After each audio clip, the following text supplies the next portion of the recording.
আজকে আমি তোমাদের সাথে বেগুন দিয়ে কাতলা মাছের তেলের রেসিপি শেয়ার করব। তার জন্য প্রথমে কাতলা মাছের তেলটা ভালো করে ধুয়ে রেখে দিলাম। তারপর দুটো বড় সাইজের পেঁয়াজ আর কয়েকটা লঙ্কা কেটে নিলাম। তারপর বেগুন আর আলুটাও ডুমো ডুমো করে কেটে নিলাম। কড়াইতে তেল গরম করে পেঁয়াজগুলো দিয়ে হালকা লাল লাল করে ভেজে নিলাম।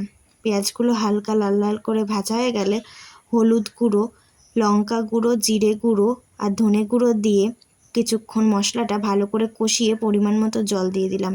তারপর কেটে রাখা আলুগুলো দিয়ে আবার কিছুক্ষণ মশলাটা কষিয়ে মাছের তেলগুলো দিয়ে দিলাম। মাছের তেলগুলো দিয়ে ভালো করে নাড়িয়ে নিলাম। নাড়িয়ে নেওয়ার পর আগে থেকে কেটে রাখা বেগুনগুলোও দিয়ে দিলাম।